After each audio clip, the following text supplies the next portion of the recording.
درود بینندگان گرامی، برنامه از پیام را از تلویزیون تاجیکستان منظور شما می‌گردانیم و امروز درباره مهمیت توجه حکومت جمهوری تاجیکستان آید به آموزش و رشد فن‌های طبیعت‌شناسی دقیق و ریاضی صحبت می‌کنیم.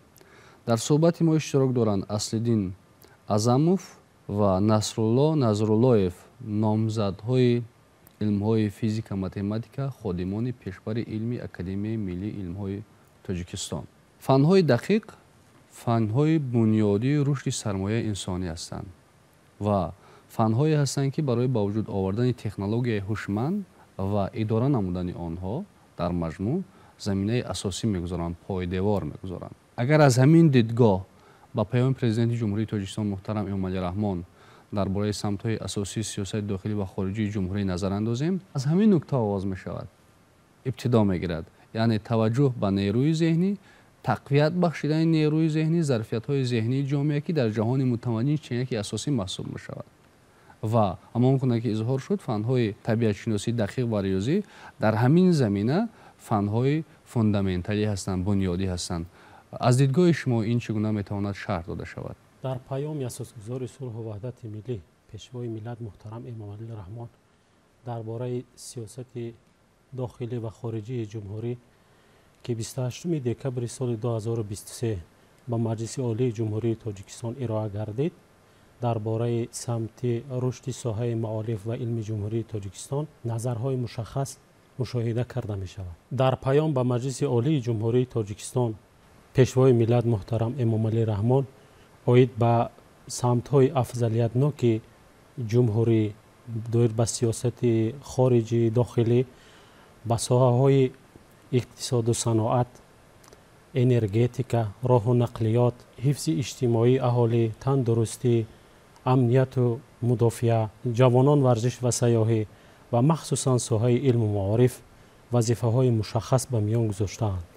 در ادامه سخنرانی خود پرزیدنت جمهوری محترم امامعلی رحمان با مقصد رشد ساحه علم و معارف در نزد حکومت جمهوری تاجیکستان وظیفه گذاشتند که در ظرف 5 سال من بعد برای سالهای 2024-2029 زیاده از 1000 انشاءات‌های ساحه علم و معارف ساخته و استفاده داده شوند که این باعث افتخار همه جوانان و نورسان و محصلین و مخصوصاً کارمندان ساحه علم و معارف می باشد. بله.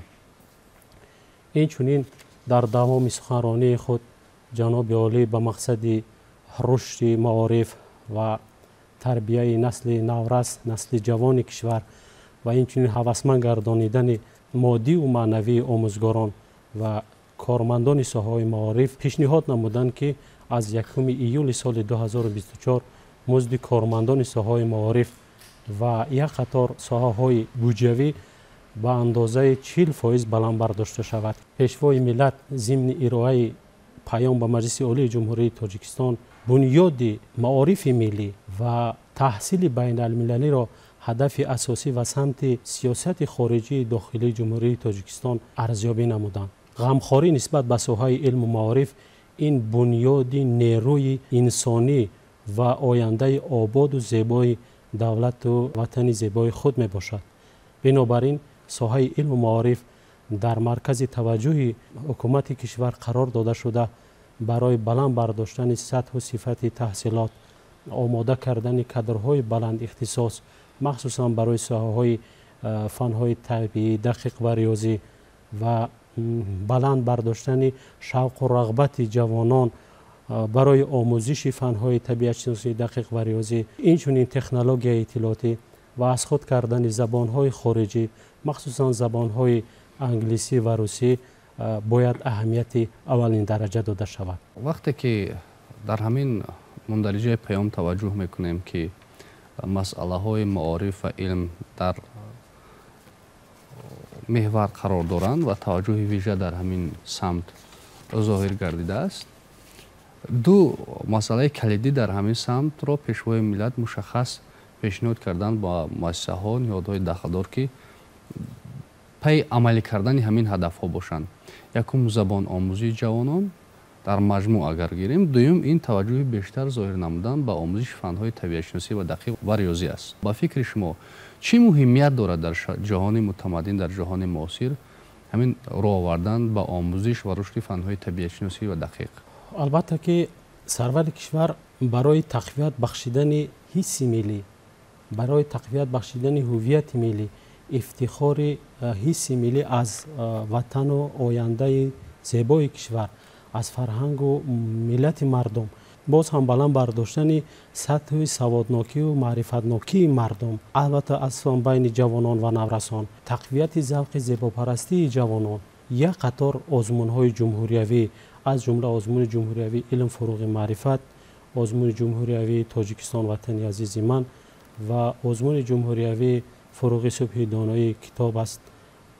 ин озмунҳо ва дигар озмуну олимпиадаҳоро муҳим ва зарурӣ ҳисобиданд.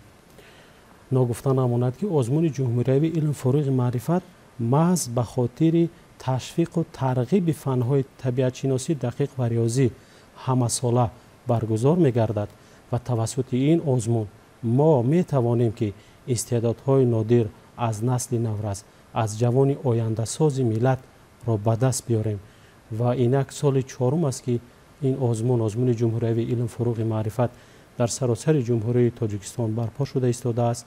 аз ин озмун мо натиҷаҳои хуберо ба даст овардем. вақте ки як ҷавон физикаро медонад, дар бораи қонунмандиҳои физика ошно аст ва метавонад ки ягон технологияро кашф кунад, созад, пешниҳод кунад ки дар соҳаи намедонам кишоварзӣ ва истифода мешавад, фаровон истифода мешавад.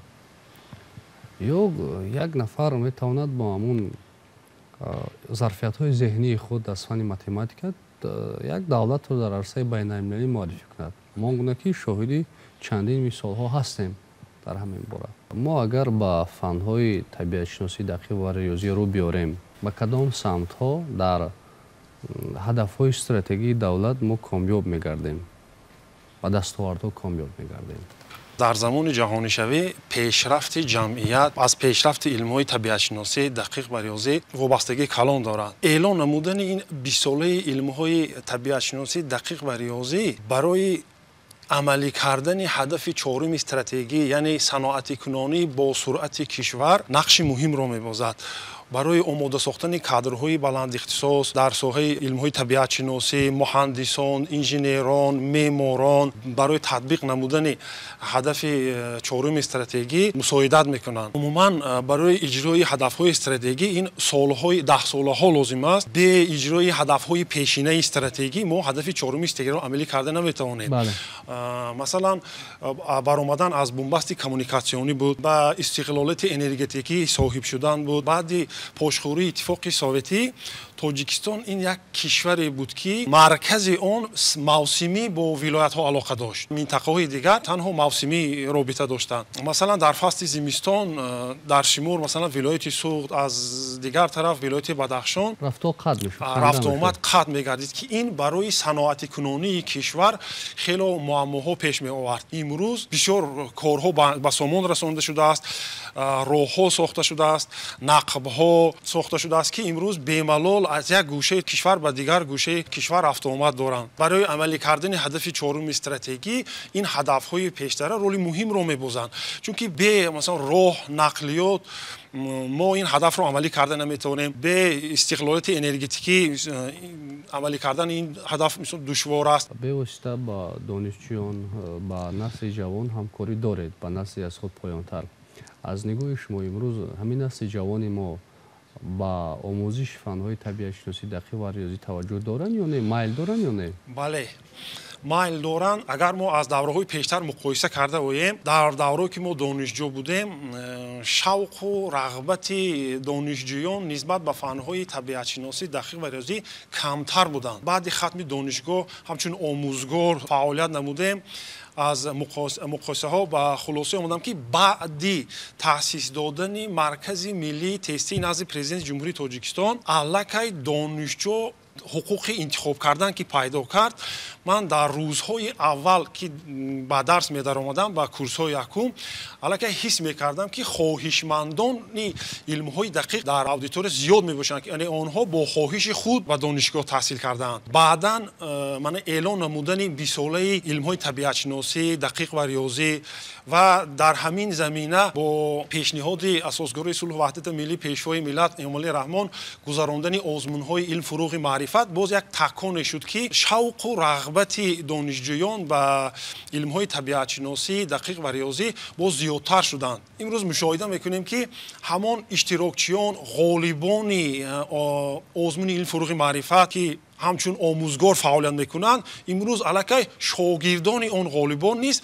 дар озмунҳо иштирок карда истодаанд ки ин натиҷаи рағбати ҳамин донишҷӯён ба илмҳои дақиқ, табиатшиносӣ ва риёзӣ мебошад. аз суханронии саршор, аз меҳру муҳаббати пурмуҳтавои ҷаноби олӣ муҳтарам Эмомалӣ Раҳмон нисбат ба ҷавонон чунин хулосаи зарурӣ баровардан мумкин аст ки сарвари кишвар, ҷавони навраси кишвар, ҷавони соҳибистеъдоди кишвар ба ҳамин ҷавонҳо ҳамчун як нерӯи созанда, ҳамчун як вориси ҳомиёни ояндаи давлату миллат, қувваи пешбарандаи ҷомеаву давлат, захираи стратегии давлат инҳоро арзёбӣ мекунанд, нисбат ба ин ҷавонҳо эътимоди комил доранд. асре ки мо зиндагӣ карда истодем асри бесобиқаи пешрафти илму технология мебошад. асре аст ки бе донишу бе касбу ҳунар, бе донистани забонҳои хориҷӣ зиндагӣ кардан кори душвор аст.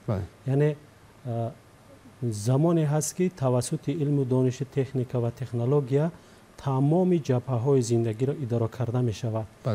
аз ин рӯ барои ҳамқадам будан ба замони муосир бояд албатта ки донишу касбу ҳунару илму донишу андохт ва ҳар касе ки дорои илму донишу ва касбу ҳунари муосир ҳаст дар зиндагӣ эҳтиёҷ ба касе намешавад ва дар зиндагӣ хор ҳам намешавад.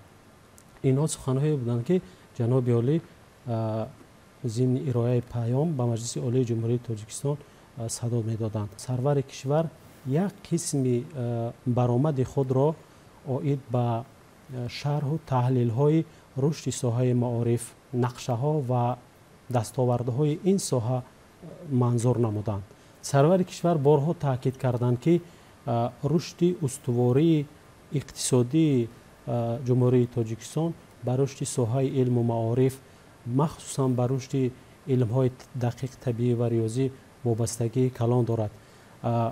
вазифаҳо ва дастурҳое ки сарвари кишвар дар назди ҳукумати ҷумҳурии тоҷикистон, дар назди академияи миллии илмҳои тоҷикистон, дар назди вазорати маориф ва илми ҷумҳурии тоҷикистон ва дигар вазорати идораҳои дахлдор барои рушди илмҳои табиатшиносии дақиқ, умуман рушди соҳаи илми маориф гузоштан, ман фикр мекунам ин вазифаҳои сарвари кишвар аҳамияти стратегӣ доранд ва воридшавии ҷумҳурии тоҷикистонро ба сафи давлатҳои мутараққӣ кафолат медиҳанд. аз ин рӯ ҳар як фарди бонангу номус ва ояндадори кишварро зарур аст ки барои амалӣ сохтани ин ҳадафҳо, барои амалӣ сохтани ин вазифаҳо супоришҳои ҷаноби олӣ камари ҳиммат баста ба халқу миллати худ содиқона хизмат намояд. ташаккури зиёд. давлат барои омӯзиши фанҳои табиатшиносӣ ва рушди онҳо тамоми имкониятҳоро фароҳам овардааст. ҳамин ки соли 2020 то соли 2040 20 солаи омӯзиш ва рушди фанҳои табиатшиносии дақиқ ва риёзӣ эълон карда шуд ва ин ки як барномаи татбиқи ҳамин ҳадаф озмуни ҷумҳуриявии илм фуруғи маърифат роҳандозӣ карда шуд.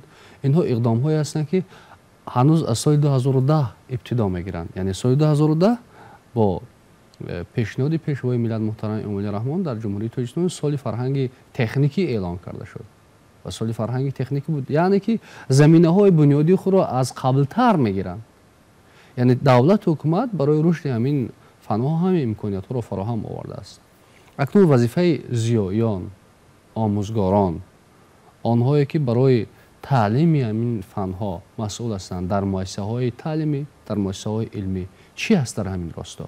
ғамхории бузурги он кас ки имсол якумин маротиба аст ки 40% музди меҳнати омӯзгор барам бардошта мешавад. Аз ин ҳисоб омӯзгор зиёӣ ва ҳар нафаре ки таълимдиҳанда аст онро зарур аст ки зери ин ғамхориҳои саврари давлат камарҳимат баста ба насли ояндаи кишвар ба таълимгиранда таълими хуб, таълими сидқан диҳад.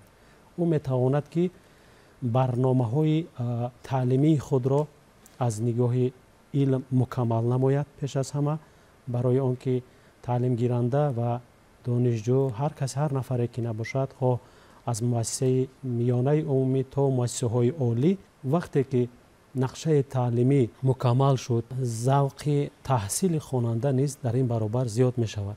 вазифаи бисёр муҳими олимони зиёӣ ин тарбия намудани насли наврас, ҷавонони ба фарҳангу ба маърифат, ватандӯсту ватанпарвар мебошад ва инчунин тарғиб кардани илмҳои дақиқ табиатшиносӣ мебошад ки то шавқу рағбати онҳо нисбати ин илмҳо мисол зиёда гардад.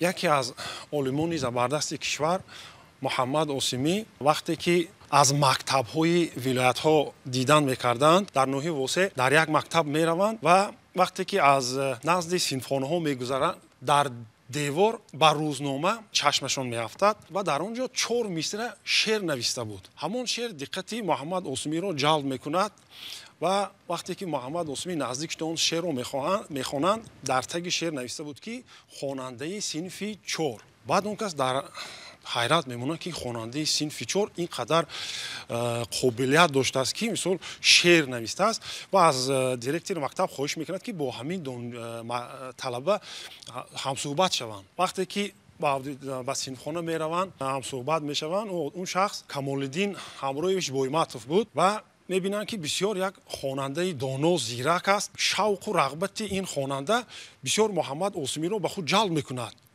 ҳамон лаҳза он шахс қарор медиҳад ки он хонандаро ба Душанбе биёранд. аз ӯ мепурсанд ки ба пойтахт меравӣ? Бойматов мегӯяд ки падару модарамро мепурсем. аввал падару модари он кас розӣ намешаванд. худи муҳаммад осимӣ падару модари он касро кафолат медиҳад ки мисол ман худам нигоҳубӣ мекунам. Бойматовро оварда дар Душанбе дар интернат медиҳанд. Камолиддин Бойматов, ман барои чи мисол овардам, дар ҳамон интернат шавқу рағбати он кас ба илми риёзӣ бисёр мешавад ва бо оилаи муҳаммад осимӣ ки рафту омад доштанд, он кас ки мисол ваъда доданд ки ман нигоҳубӣ мекунам, доим мисол робита доштанд. баъди хатми интернат муҳаммад осимӣ Бойматовро ба донишгоҳи давлати Москав ба номи Ломоносов мефиристад. имрӯз Бойматов яке аз бузургтарин риёзидони ҷумҳурӣ, мумкин дар иттифоқи шӯравӣ ҳам бошад. дар ҳамон донишгоҳ як дарахте ҳаст ки тамоми олимони барҷастаи ҳамин соҳа дар ҳар як шоха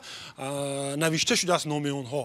аз он ҷумла номи Камолиддин ҳамроҳиш Бойматов низ дар яке аз шохаҳои анамун мегӯн дарахти лузин навишта шудааст дар МГУ. яъне ина бинед ки ҳамун як зиёии тоҷик дарафта аз як минтақаи дурдаст талабаи қобилиятнокро шинохта оварда онро дар Душанбе тарбия кардан ва олими сатҳи ҷаҳонӣ шудан. Бойматов бисёр шогирдони барҷаста доранд ки имрӯз мактаби он касро идома дода истодаанд. ташаккур барои суҳбат, барои ибрози андешаҳо. воқеан зиёёни мо, омӯзгорони мо ба вижа ки бо хонандагон сару кор доранд, ҳамкорӣ мекунанд, таълим медиҳанд дар деҳоти дурдаст, дар марказ. ин воқеан рисолати бузург аст, рисолати ифтихорӣ аст ки дарёбем, истеъдодҳоро кашф кунем ва ба ҷомеа пешбарӣ кунем ки воқеан ҳамон гуна ки пешвои миллат муҳтарам Эмомалираҳмон иброз медоранд, ворисони оянда ҳаминҳо ҳастанд, насли ҷавон ҳастанд. инҳоро дарёфт кунем то ин ки ворисони арзанда бошанд, ворисони арзандаи ҳамин дастовардҳои замони соҳиби истиқлолӣ ва ворисони арзандаи ҳамин тамаддуни чандин ҳазорсолаи миллати тоҷик.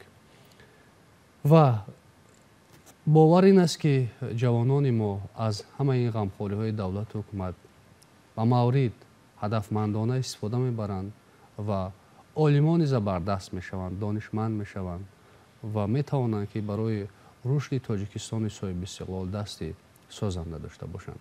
صحبت ما در اینجا به پایان میرسد. بینندگان گرامی، یادآور میشویم که صحبتی داشتیم با اصلالدین اعظموف و نصرالله نظراللهیف، نامزدهای علمی فیزیک و متماتیکا، خادمان پیشبر علمی اکادمی ملی علم‌های تاجیکستان.